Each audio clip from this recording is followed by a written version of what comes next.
get Blood Wings is when it gets fun. It's like flash into Blood Wings for Lolita, and then Hanabi is just Blood Wings like a last resort. It's either that or Rose Gold Media. I see Todak have an answer though. Now D gets to see the whole lineup, right? Who do you want to face off against this combination? Need to be the Moskov. Alright, he wants to play with his angles, but this Lolita is going to be such a nuisance to him as well.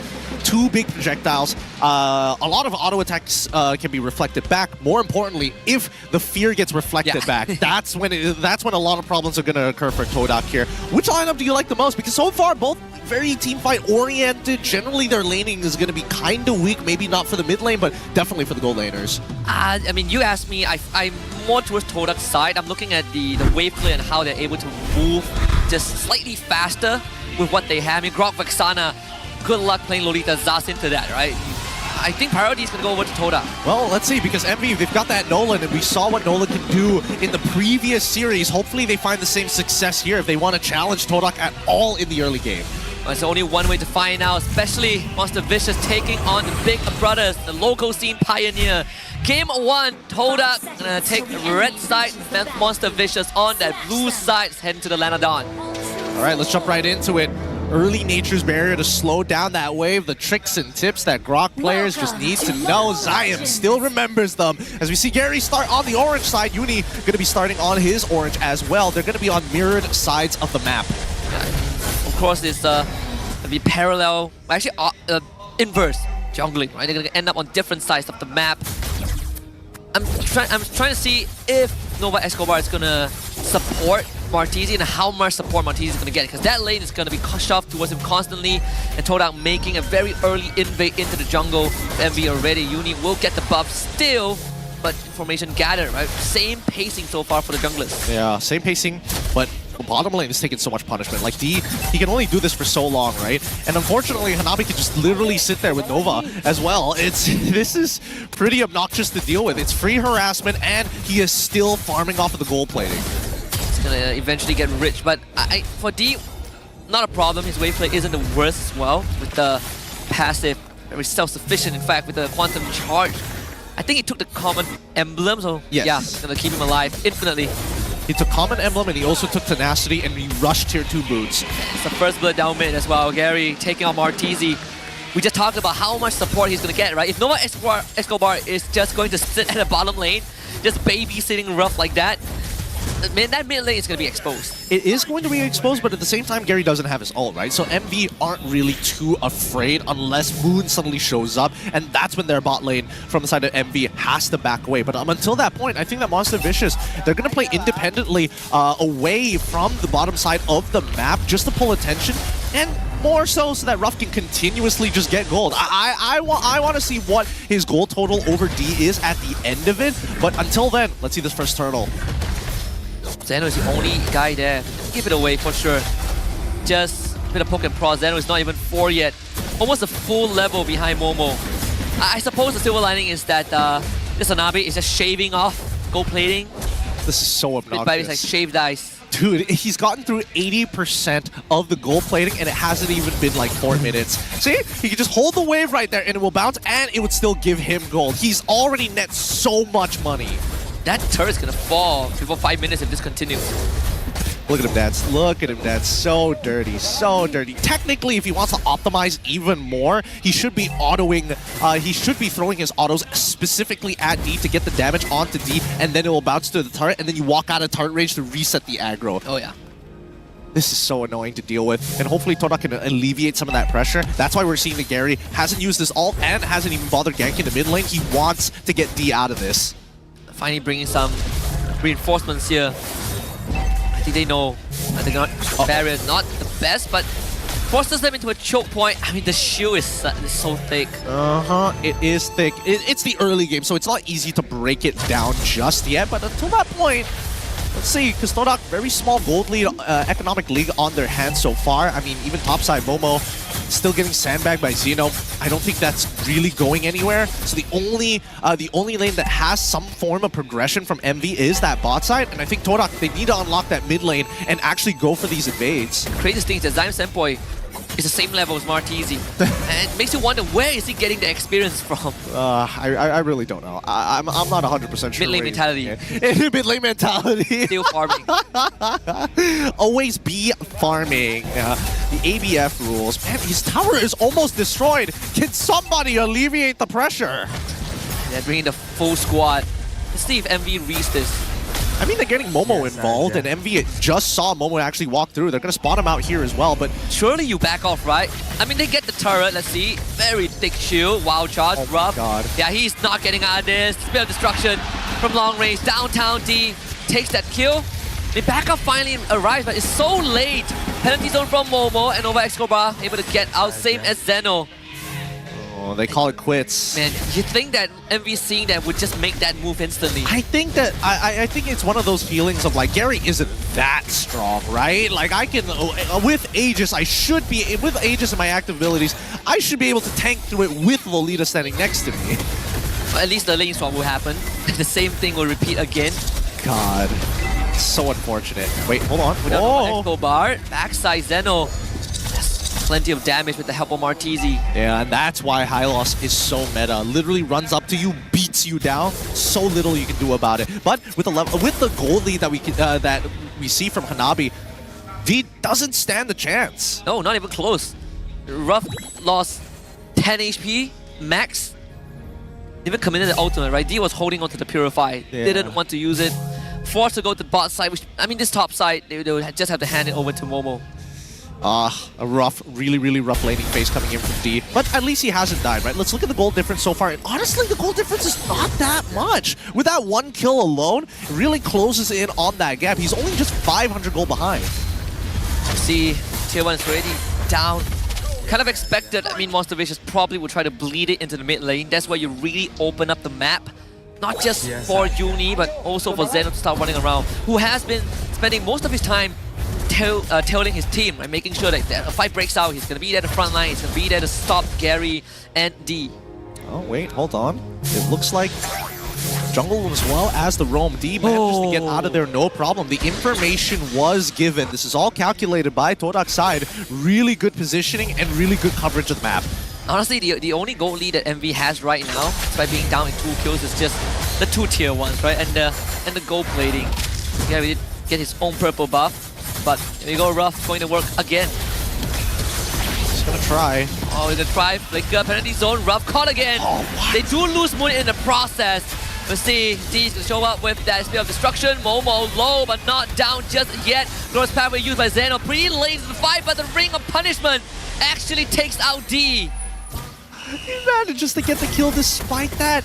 They ended up trading, not in their favor, but unlucky for Ruff. Yogi Shadow Kill RNG, unfortunately, not in his favor today. With this upcoming turtle here, Todak have a couple of things to think about. Gary is starting to get ahead, I'm not going to lie, but at the very least, they don't have to worry about that Numenon Blast coming up from Nova X Kobar anytime soon. And so far, it has been Monster Vicious reacting to Todak's movement, right? Todak forcing the fights and Monster Vicious having a way to deal with it. Well, not Martisi though. Fortunately, the Ogi Shadow Kill more than enough. Man, Gary, he's finding success everywhere. He's been able to take Martisi a couple of times. He's been getting really lucky on his Oki Shadow kills, but even so, he is fully ahead. Uni is now out leveling despite not having as much gold or kills. Yeah, actually one level ahead. Just to make this turtle fight any easier. Glorious Path with Zeno straight to the back to look for Gary. As Uni also gets locked down, the retreat comes in, and it's going to be Gary that wins it. With the shadows to get away, Momo will be under pressure, but Todak finds a disengage. Moon stunned up. Law and order, but Moon defies that. Yep, and D has been able to get a split push this entire time because MV does not have as much coverage. They're sticking as 5 to make sure this Hanabi makes it through. Bit of destruction. Zeno isolated from his team, but as the Revitalize does not really give a damn. Unfortunately for D, even with the Purify, you can't get rid of the lethal ignition as he burned. Oh, dude, Zeno just ate it. He just face tanked it. He didn't care at all. D cannot get, he can't do much about it. And I think now people are starting to think, hey man, maybe we need some anti-heal sometime soon. Somebody with a dumb eyes, maybe a global 1 would be kind of nice here. This is so obnoxious. Just look at that. Just blocks off the battle lines. Yeah. Even the ultimate, the Hirambana thrown out. I just learned that 2 seconds ago. Don't worry. You'll get used to it. Forbidden ninjutsu, I believe. Yes, forbidden jutsu, yeah. Looking at the items, only 94. Yeah, D has been doing a very good job finding these angles and pockets to actually find split pushes, towers of his own, and even that free farm, despite having a terrible laning phase already. Now, Flask of the Oasis just purchased by Nova X Kobar to mean that if anybody is low, this fight might be able to sustain and prolong a little bit longer in favor of MV. But the biggest lead we see so far is from Uni. He's got 1,000. He's 1,002 ahead of Gary. Yeah, despite Gary getting 3 kills, and bottom tier 2 just fell. And Zeno, he's just gonna face tank this. Even uses the Revitalize, and now it's his turn. Loris Pathways, Momo completed from the rest of his team. Momo just infinitely slowed down. Moon tried to provide support. Nova X Kobar, good number on blast. Literally separating Todak from one another. Momo will not stand a chance, and Zeno takes him out. Nicely done. And Todak on the back foot right now. 3 seconds till the Lord is about to spawn. A good timing for MV especially. But it looks like they're not going to rush it. They're actually going to start pulling pressure on the opposite side of the map with Ruff and Nova. Golden Staff done for Ruff. Holy Trinity is online. And Nova X Kobar is also building towards the Blood Wings. Just saw him buy the components for it. It's going to take a while to get there. I guess silver lining is that Todak isn't too far behind. You know, a bit shy of 2,000 of a deficit. Now, the worst part about this is that Todak ideally want MV to be the ones holding this Lord, mainly because of that Numenon Blast, right? You don't want to be sitting on top of the pit when the Flicker Numenon Blast comes through, and that's why MV are like, all right, we're just going to back away. Honestly, we don't even need this Lord to begin with. Yeah, you give us enough time, your towers will eventually fall. That bot lane will be a bit of a problem, especially when the tier 2 is already down. D is going to be on the split push duty, as always. As sees the members of MV, going to start shoving that wave up. We'll join with the ultimate when needed. And Todak prepping up for potential fight. Look at that push. Zeno, what a glorious pathway. That's penalty zone into the air. And Momo will be removed from the fight without any contest. I think Todak will have no chance of contesting this Lord. Failed destruction. Hits, but on the Nightmare spawn. Lord for MV, but D trades top tier 2. Yeah, they trade top tier 2 for the Lord. Let's see how much MV is going to get off of this. If they get it, whoa! Oh, the ultimate. So close. All right, Martisi survives this time. Man, and now he was put that low before the Oki Shadow kill. Yeah, did Gary have Sky Pierce? I think that would No, he doesn't, unfortunately. Oh boy. He's currently on his third item. I think he went Hunter Strike.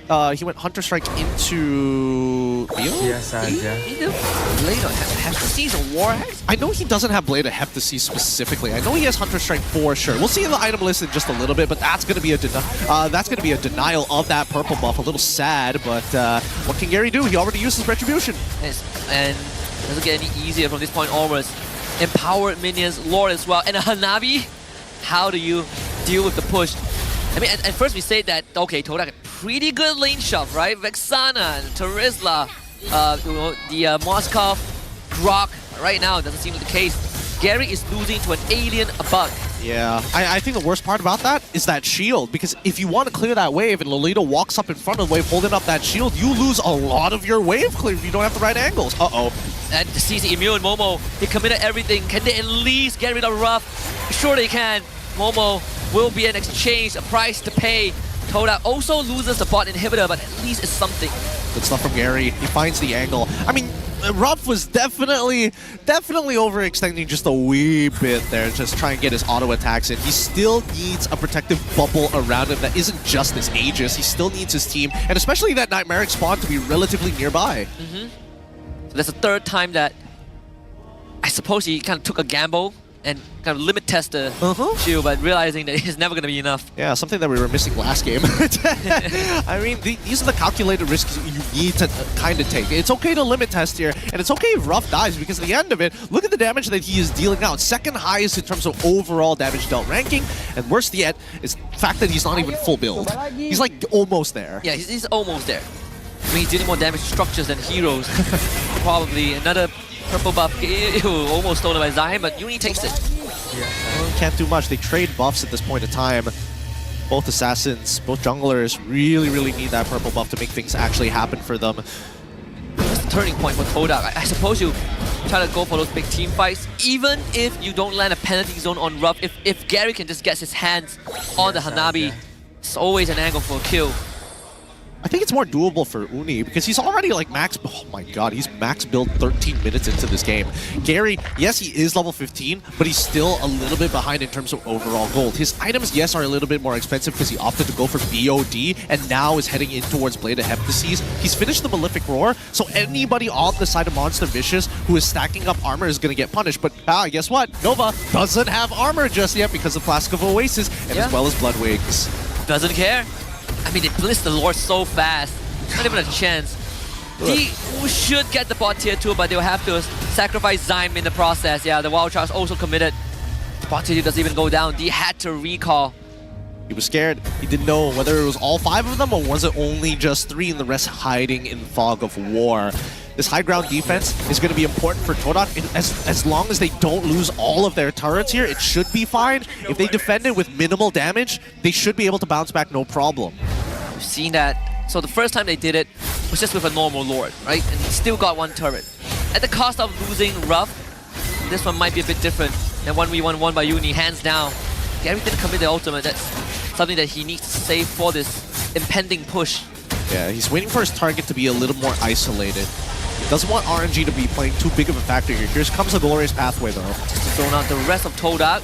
Guarantee that mid inhibitor. The Lord does fall. The on Blast Channel. Hits on the 2. No follow-up, though. Uni's gonna try. Gets knocked out by the Wild Charge. Monster Vicious is demolishing the base of Todak. All 3 inhibitors fall. This is worst case scenario. They're getting too close. And Ra walks out forward. Gets hit by everything, including the penalty zone. But the yield and rejuvenate is really revitalizing from Zeno. Ruff survives through all of that ordeal. That was the best effort from Todak. That was the best. Whoa, so close! Uni, so brave, even with immortality. Gonna do it again. Second Glorious Pathway. D coming for you, boy. He's gonna back off, and Monster Vision just takes structures. Demolishing the Crystal. Game 1 for MV. Oh, they came in with a game plan, they executed it well, and they find the win in this series against Todak here. It's not over just yet, but it definitely goes to show that MV has done their homework. Yeah. Props to the coaching staff as well. Haru, Sora, they've both beaten Todak before. Combined brain power to make this draft work. And first win for Hanabi Lolita. Yep. It's a good start. At least we won't get, screenshotted and be like, yeah, copycats don't get no cigar. Good stuff. Good stuff from Monster Vicious. I think that Todak are going to have to hit the drawing board here. Macro-wise, it looks like they were making some pretty good decisions to keep it even, but they didn't know how to approach the team fight, which is their biggest issue. I think that, as well as losing those side turrets. I mean, they had D to make up for it, right? They trade with a split push, but those Lord fights, once they start realizing that, okay, we cannot defend our structures as effectively as we want to, have to get rid of the Hanabi. It's always a big price to pay. Kill him once, you lose a turret, and even the last one, he didn't go down. Yeah, I mean, it just takes a lot of resources to do it, right? They've got the Revital